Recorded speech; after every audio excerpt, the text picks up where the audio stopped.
Carlo Acutis was born in London in 1991 to Italian parents. Shortly after he was born, his family moved back to Italy. From an early age, Carlo showed a very special love of God, although his parents didn't practice their faith.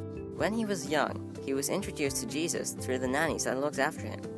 Carlo was cheerful and popular in school, and he made lots of friends due to his lovable character. He had many interests, especially in technology, as he enjoyed coding and playing video games. He especially loved Pokemon and Super Mario. He also enjoyed playing football, quizzes, flying kites, and watching action movies. Carlo loved nature and had many pets, 4 dogs, 2 cats, and a goldfish. He helped out as a catechist for younger children preparing for their confirmation. No one escaped Carlo's notice. Lonely, isolated schoolmates were comforted by his loving presence. He fed Milan's homeless people warm meals and bought them sleeping bags with his own money. Carlo also volunteered at soup kitchens and encouraged his family to donate some of their meals. The Eucharist was the center of his life.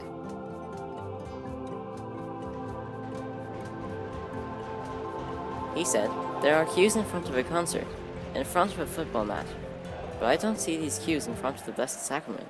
His desire to make Jesus loved inspired him to build a website that catalogued Eucharistic miracles around the world. He was sure that if people knew Jesus was truly present in the tiny white host at Mass, they'd be as excited to spend time with him as he was.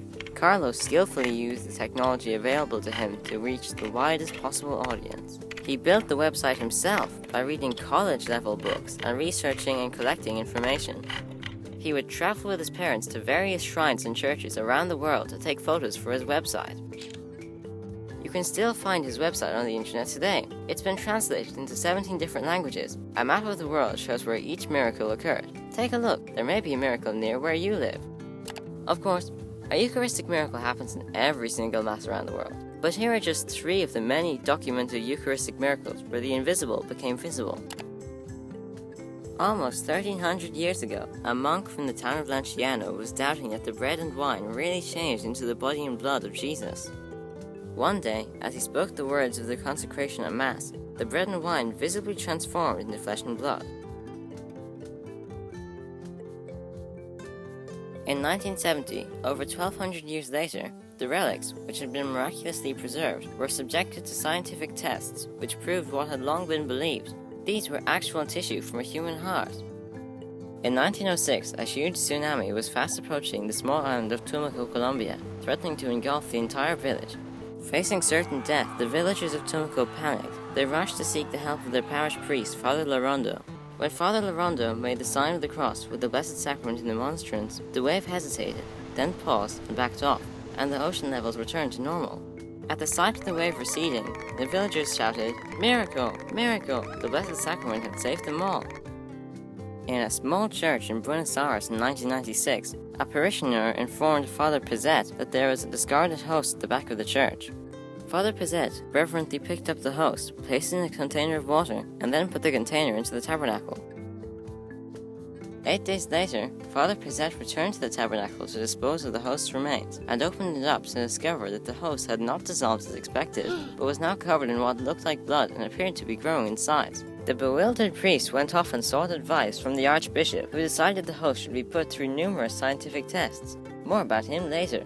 The scientists involved were not informed of the origins of the samples. When analyzed, the samples were found to consist of human heart tissue. When the origin of the sample was revealed to scientists, they were astounded.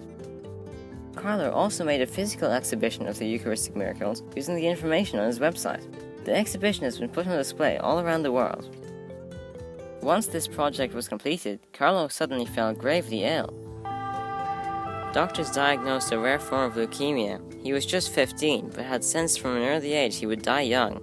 He cheerfully offered up his pain and suffering for the Pope and the Church without ever complaining. For example, he told the nurses not to wake his mother when he was in terrible pain. Carlo died on October 12, 2006, just 1 week after he was diagnosed. Up in heaven, Carlo has continued to intercede powerfully in people's lives, so it's no surprise he will soon become the first millennial saint. Oh yeah, and that Archbishop of Buenos Aires went on to become none other than Pope Francis. Thanks for watching. Carlo used his screen time very wisely, and we think you should too. Subscribe to our channel now.